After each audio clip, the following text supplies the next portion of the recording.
Hola Vivers, mi nombre es Sandra y hoy vamos a resolver el examen de inglés de la convocatoria ordinaria de 2023. Para ello nos vamos a ir a nuestra web www.luis-mediovives.es y pinchamos en recursos. Una vez en recursos buscamos exámenes resueltos y iríamos a selectividad UNED junio 2023. Pinchamos en inglés y aquí tenemos el texto. Lo voy a ampliar un poquito. El texto es un texto no demasiado corto, es como una página y media más o menos, y tiene algo de vocabulario avanzado. Lo primero, cuando hemos transcrito el texto, hemos identificado una palabra que no estaba, ¿vale?, en el texto original y que es necesaria para que tenga sentido. Simplemente es una errata, ¿no? En el primer párrafo, related the campaign, necesitamos la preposición related to the campaign. El texto, las preguntas que nos van a hacer acerca de este texto requieren que seamos capaces de, mediante el contexto, identificar pues la intención implícita del que ha escrito el texto, y que no nos quedemos únicamente en la información más clara o expuesta de manera más explícita, sino que entendamos la diferencia entre un ejemplo y el significado profundo del texto, ¿no? El texto en sí, si vamos a la pregunta número 1, que trata de lo que va el texto, the text is about the power of internet memes. En el primer párrafo nos van a hablar de conejos y del Me Too movement, pero como en muchos artículos, esa primera introducción con un ejemplo concreto se utiliza como excusa para clarificar una idea más amplia, que es a la que queremos llegar, que es pues que el uso de los memes pues ha ido evolucionando y evoluciona con los hablantes. Aquí estaríamos, de hecho, en la pregunta número 3, saltándome la 2, cuando nos dicen Internet memes can contribute to the formation of a collective identity among marginalized groups. Esta idea se va a plasmar a lo largo de todo el texto, ¿vale?, pero principalmente en los párrafos del medio y del final. Y en el medio tendríamos, according to the text, memes are static entities, sería incorrecto porque precisamente lo que nos transmiten es que los memes van evolucionando con los hablantes, con lo cual de ahí está implícito que no es algo estático, sino que es algo que está en cambio, en constante cambio, ¿no? Come from Hellenic times también sería un error.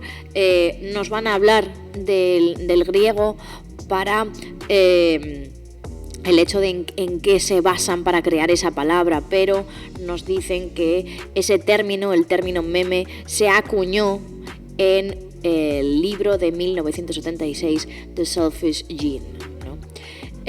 Por lo tanto, la única válida sería la segunda, la B, made the pandemic more bearable. Nos van a hablar de la pandemia y de cómo los memes ayudaron a mucha gente que estaba encerrada en casa, ¿no?, pues a través del humor, representar situaciones o lo que fuera, ¿no? Bien, en cuanto al texto, por cierto, tenemos unas cuantas palabras que son de nivel más avanzado, pero cuyo significado aproximado se puede extraer muy bien por el texto, y es, de hecho, eso es lo que nos piden, ¿no?, que seamos capaces de entender el texto en su mayor parte, incluyendo palabras de nivel un poquito más avanzado. Por ejemplo, tenemos further, que sería, hemos añadido aquí, people or things that are useful for the stated purpose, ¿no? En esta oración dice, they are arguably the wallpaper of our social media feeds and often provide us with a few minutes of idle. Aquí an idle moment sería como un momento de ocio, ¿no?, un momento de tranquilidad, un momento de liberación de lo que pueda ser cualquier tipo de trabajo. An idle moment or period of time is an idle period of time is one in which there is no work or activity, ¿no? Entonces dice, ellos perdóname, vamos a continuar. Dice amusing fodder for procrastination during our day. Entonces este fodder sería un sinónimo como de alimento, ¿no? Un alimento que nos entretiene en la procrastinación de nuestro día a día. Se están refiriendo a los memes, ¿no? Si vamos un poquito más abajo, otro término así un poquito importante sería kernels. Cuando hablamos de the kernels of something, is the most important part of something, como the core, ¿no? Although it might not always be easy to find. Como el corazón de algo, la parte más importante de algo, pero siempre pues con ese valor implícito de algo que es difícil de identificar. Y creo que no hay ninguna otra palabra así de un nivel especialmente avanzado. Vamos a echar un vistazo a las preguntas del Use of English, del tipo test Use of English. Recordemos, nos han puesto 11, nos han puesto de la 4 a la 11 y teníamos que elegir solo 6, ¿no? Javier is a, lo que sea, boy, always with a smile on his face. Vale, sympathetic no tiene el significado de simpático, ¿no? When you're sympathetic es que algo, ¿cómo podríamos expresarlo en español? Te sientes afín a algo, ¿vale? Más que eres simpático. Shy sería a shy person, es una persona que no es súper abierta, sino más bien una persona tímida. Y cheerful sí sería adecuado en este contexto, que es alegre, ¿no? Entonces Javier es un chico alegre. He doesn't enjoy his German classes. He's not keen languages. Vale, la única preposición que va asociada a keen es on, keen on. Esto es algo que tenemos que trabajar también, ¿no? Adjetivos, sustantivos y verbos que cuando llevan detrás una preposición solo llevan esa y no ninguna otra para determinados significados. Y keen, que significa pues alguien que es aficionado a algo o que está interesado en algo, ese a algo va siempre con la preposición on, ¿no? He's not keen on languages. Vamos a la 6. Don't worry about the exam, just do your best. Vale, aquí lo que estamos practicando es las expresiones idiomáticas, que normalmente confundimos las de do con las de make. Cuando hablamos de una actividad, generalmente utilizamos do exercise, do an exam, do housework, por ejemplo, do homework. Y en la expresión hacer lo mejor posible es do your best. I was really pleased when I heard she had passed the exam. ¿Por qué pasado perfecto? Bien, tanto la A como la C se refieren al presente. Además, la A en concreto no llevaría la ES que debería llevar con una tercera persona del singular. Sin embargo, la primera parte de la oración, I was really pleased, ya me está señalando que estamos hablando del pasado, con lo cual nos referimos a una acción que para ese momento del pasado ya había ocurrido y se había completado. Y esto es el uso del pasado perfecto en inglés. Bien, vamos a la 8. We've bought a new radio for Mike, but it is not very good. We'll have to look for one. Vale, aquí necesitamos identificar qué palabra encaja mejor con este significado. En español lo que diríamos sería necesitamos buscar otra, ¿no? Ese otra no encajaría decir la segunda, porque no tiene mucho sentido. Y anyone sería cualquiera, que tampoco encajaría. Otra sería another one. Charles had an accident. Y aquí tenemos dos huecos, porque esto es una oración interrogativa, con lo cual lo que tenemos es que incluir una auxiliar y luego lo que continúa de ese tiempo verbal. Si tenemos en la primera parte el contexto y ese contexto nos habla del pasado, no podemos utilizar un presente continuo y tampoco un presente perfecto, ¿vale?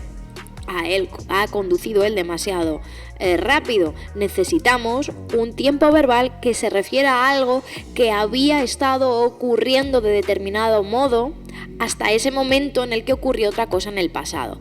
¿Y esto qué es? Un pasado perfecto continuo. El pasado perfecto simple se utiliza para indicar que una acción había ocurrido y terminado antes que otra en el pasado, como en la oración número 7, y el pasado perfecto continuo significa lo mismo, lo utilizamos en las mismas situaciones, pero para indicar que esa acción que había ocurrido antes que otra en el pasado estuvo ocurriendo un tiempo, ¿no? Para enfatizar que esa acción fue un proceso. Entonces, had he been driving too fast? Él había estado conduciendo demasiado rápido cuando tuvo ese accidente, se entiende, ¿no?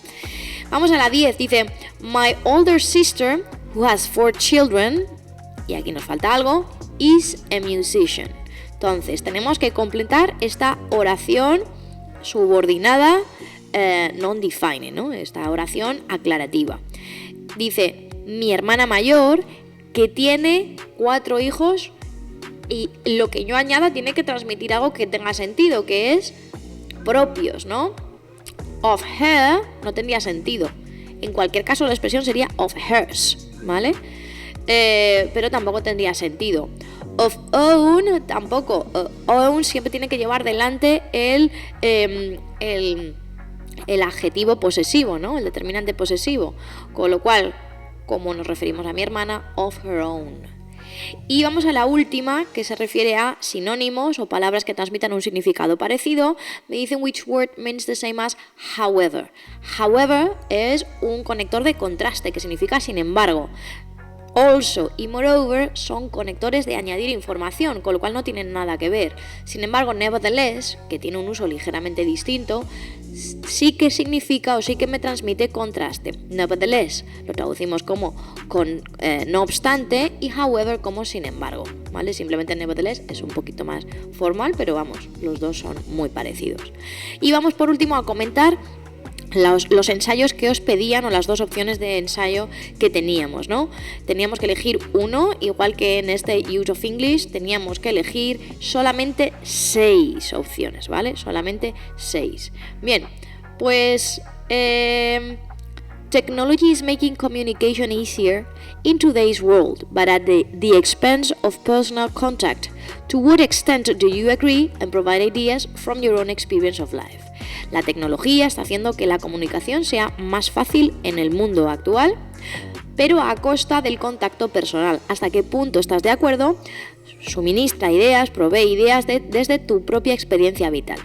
Bien, cuando nos encontremos siempre con una afirmación o bien una pregunta, la estructura textual que necesitamos es la de un opinion essay. Eso, si echáis un vistazo a todos nuestros modelos de examen de nuestra página web, veréis que tiene una estructura bastante fija o bastante común, donde en la introducción empezamos casi siempre por una idea general que se aproxime al tema, intentamos ir enlazándola con el tema, con una frase siguiente, e intentamos terminar esa introducción dando pie a empezar realmente a argumentar ese tema desde 2 perspectivas diferentes muy a menudo, para terminar en la conclusión resumiendo nuestra opinión, que ya se ha expresado de manera muy amplia en la introducción, pero de una manera mucho más específica, mucho más concreta y mucho más elaborada según lo que hemos ido argumentando en el resto del ensayo. Y a menudo es también útil transmitir algún tipo de solución o de propuesta, no tiene por qué ser demasiado específica, pero que pues ayude a conciliar esas 2 visiones diferentes del tema. Nosotros hemos optado por esta propuesta de ensayo, a la cual le podéis echar un vistazo tranquilamente. Tenéis el PDF, como habéis visto, en nuestra página web. Vamos a echar un vistazo a la segunda. Have you ever fallen in love? Do you believe in romantic love? Provide as many details as possible. De nuevo es otro ensayo de opinión. Los 2 temas son jugosos, es decir, los 2 temas tienen bastante ideas que aportar. Quizá el primero es un poquito más neutro y el segundo apela un poco más a los sentimientos. En principio, la estructura textual viene a ser la misma porque es un ensayo de opinión. Sin embargo, pues tenemos que tener cuidado cuando el tema nos afecte mucho o apele mucho a los sentimientos, porque en esos temas normalmente es cuando nos solemos descuidar un poquito de la gramática o de la estructura y nos centramos más sobre todo en transmitir lo que queremos transmitir. No me malinterpretéis, no significa que no podamos transmitir lo que queremos transmitir, pero sí que tenemos que intentar ser un poco neutros porque estamos en el contexto de un examen y centrarnos en lo que estamos haciendo, que es transmitir nuestro mensaje de la mejor manera posible, demostrando que tenemos un dominio de la gramática inglesa, un dominio de la estructura textual, una madurez en la expresión de ideas y un rango de vocabulario medianamente avanzado. Entonces, a la hora de elegir el texto, tenemos que equilibrar estas cosas, ¿no? El ser capaces de escribir de la mejor manera posible y en el tiempo marcado. Entonces, si alguno de los temas voy a errar porque no voy a conseguir encontrar ideas, o bien porque voy a encontrar demasiadas ideas y voy a descuidar la estructura, pues eso ya es una decisión personal. Yo solamente os señalo que están esos dos aspectos y que los tengáis en cuenta.